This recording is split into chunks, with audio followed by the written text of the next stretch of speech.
So if you guys don't have windows in your vehicle already, you've just got the hard top, don't worry, all the measurements are very easy to lay out on the outside of the vehicle, and I'll show you how to do that now. But the one thing you're gonna have to do first is get this out. There's two tabs that are riveted onto this steel capping. Now they're not regular rivets, they're like pop rivets, steel ones, so they are quite hardy. So I'm actually gonna have a go at drilling these out as much as I can, because it'll just make them easier to lift. So we can just pop these up out. Yeah, that is the trick. There we go. Now we don't want to go mad here, because again, you don't want to damage the panel, but you just wiggle it. There we go. So we're going to have to measure our aperture here. So because this vehicle is not originally fitted with the windows, we're going to have to measure up and put them where we want them. So from the seam here, so the back of the door, take a measurement from here backwards of 210. That's 210 mil. And on the rear, we do the same thing, but it's 160. Okay, so we've got our marks there, and then from the top seam, you can just see there's a rubber piece here. To the bottom, you want to go 50 down. So again, and then same again from the bottom. We've got a piece of aluminium angle, so it won't bend and it will be perfectly straight. So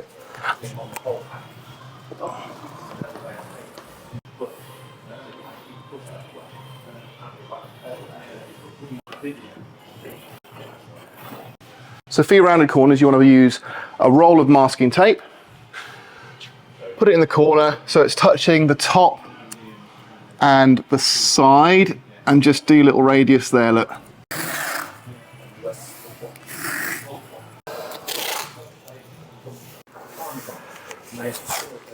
All right, hopefully you can just see there, I've done a little starting drill, 2 drill holes there together to start my blade on.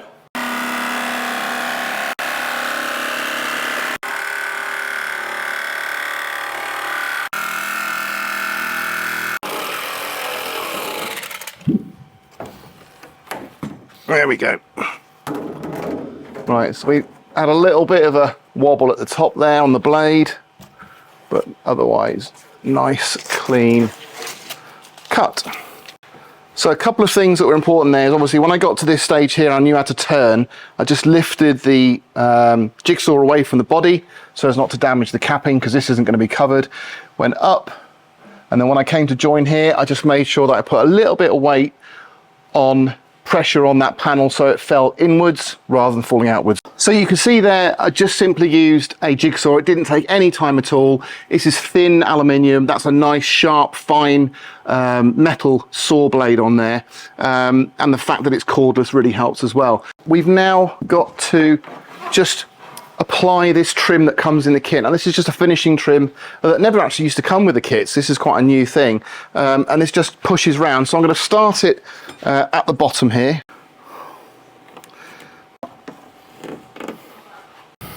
And just snip at the bottom.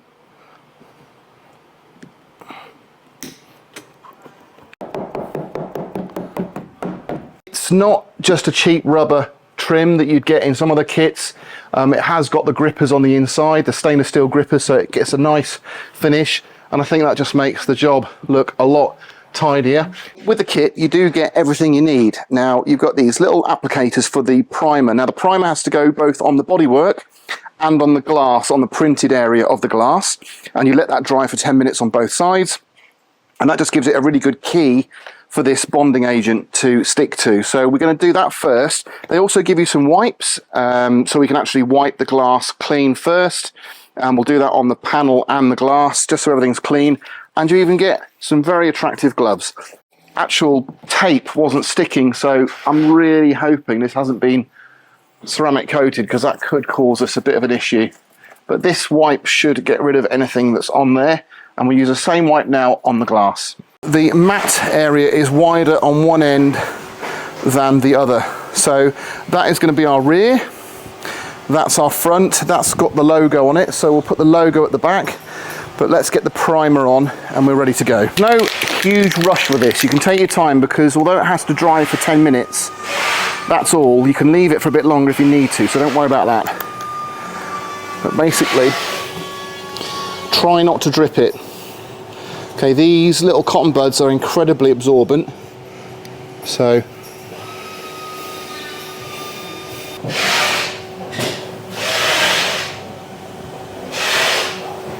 this is where you have to be a bit more careful that you're not going to get any drips.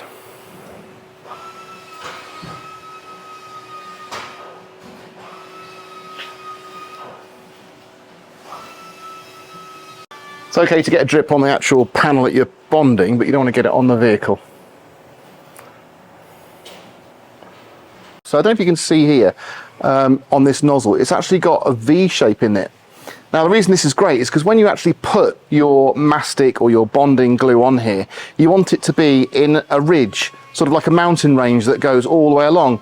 So when we get this on the vehicle, we're going to use this piece here just to guide us against the panel, and then we're going to just literally keep that on the panel as we draw it across and squeeze out all of our bonding glue onto here, and that should make the job a lot easier. And we'll get a peak that's probably about, I don't know, 12 mil deep. Now don't worry if you're not a master at this, it's quite hard on the hands. Just make sure you get a nice line all the way across. Doesn't matter how unattractive it is. You can see where it goes, don't worry about making it, just go from there and we'll lift it up, just don't drop it. So up against the body, that's it, and I'm going to move it into position, I hope. Thank you very much. That's all right. That's perfect. So I'm just working it up and down a little bit, just to try and flatten it out all the way around, left and right, just a touch. What we want to do is make sure that it's level with the bottom of the door, the bottom of the side panel. If you've got the glass, it will stick better. Just on there, stop it dropping more than it should. And we are in a treat. Really solid. Having got a few of these, the trick really is to get some pressure on it and just as you're pushing it in, move it up and down, because that sort of means you're smearing and closing and squishing that glue, that bonding, and you get it on the panel and you can feel it when it's compressed enough, and you can feel how solid that is. So to remove these, you're going to need a pick, and I've got two here that work well. So I'm going to use this. Now there's a pipe that's inside here that you just pull out.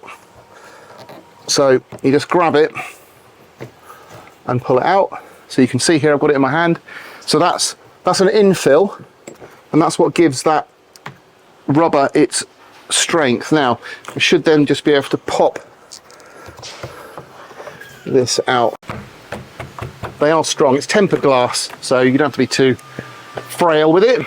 Okay, so that is our quarter light out.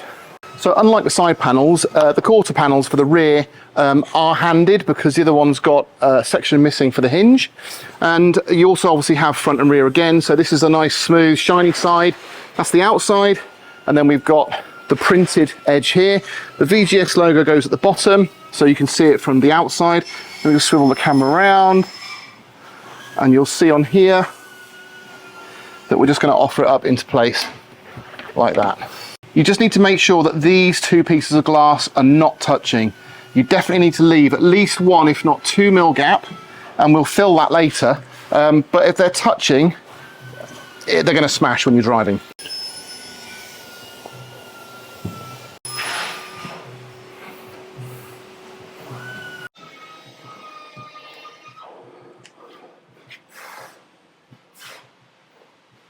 Start from the bottom, lay it on, there we go, and then I'm just going up and down, get it nice and flat. There we go. And I want a little mil gap on there, just down there, you can just see. And then you want to make sure that the bottom of it again is lined up with your side panel. Make sure all your shut lines are even. That's our gap, and we've got it even all the way to the top. We've got our top edge on both pieces of glass the same, and at the bottom. And then if we go across to here, we've got a little bit of the bodywork there, but that's fine, as long as it's the same all the way up. Okay, so we're nearly halfway there. I've just removed the rear wheel, the very nice overvinch wheel. And as I said before, it just made me think, so this glass doesn't suit every vehicle, but I kind of was halfway there with this vehicle because it's got a few modern touches like the LED lights, it had the overvinch wheels, and the panoramic glass. This thing really sets it off. So just to finish up, we're going to have to remove this glass. This is probably the bit I'm most nervous about because there's no filler strip on this, and these inherently are quite weak and they could shatter. So I'm going to just remove the wiper arm for now, then I'm going to offer the glass up, you'll see what it looks like, and if we're lucky, there'll be enough of a gap. I don't want it touching because, again, if there's any vibrations with the glass touching the metal, it's going to crack and smash while you're driving. Okay, so we've got our glass. What we need to make sure, I think it is going to fit. Yeah, perfect. Right, I'm a bit nervous, so what I'm going to do is we're going to sacrifice this rubber piece.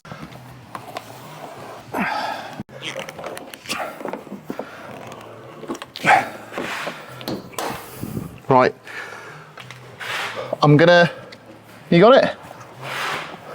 There you go, all yours. That was a lot easier than I thought it was gonna be. Just obviously feed it round.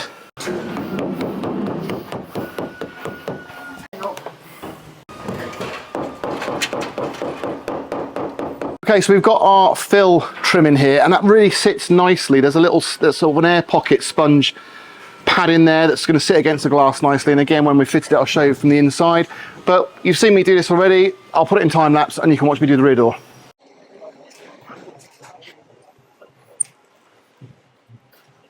You probably can't see it, but that's the one I'm proudest of. Well, that has actually got a ridge on it, and that's what you're aiming for. So you'll get there after you've done 3 or 4 of the panels. You'll have it done. There we go. So you haven't got quite as much room to wiggle because you've got that hole. But the good thing about the hole is it helps you get it central. So there's a lot of it in there, so we're going to try and scoop that out. I tried to line it up on this centre piece here on the hole where the spindle is for the rear wiper, but that meant that it was slightly too low on this edge, and we really wanted it to be level on both the rear quarter and the rear door glass. So we've done that now, and yeah, I think it looks a lot better. So we'll just make sure when we put this one on, it lines up as well. And yeah, really pleased. So we've got all the glass panels in place. That all went swimmingly. Now all I've got to do is just seal this rear corner here with some mastic, the front edge as well to reduce the wind noise, and then we're pretty much done. So you do also get this PU50 included in the kit, so you don't need to go and get anything else. I did actually run out of wet wipes, or I've probably got like 1 or 2 left, and this is a crucial thing you need to do this properly. So if you don't have wet wipes to hand, don't attempt this job just yet.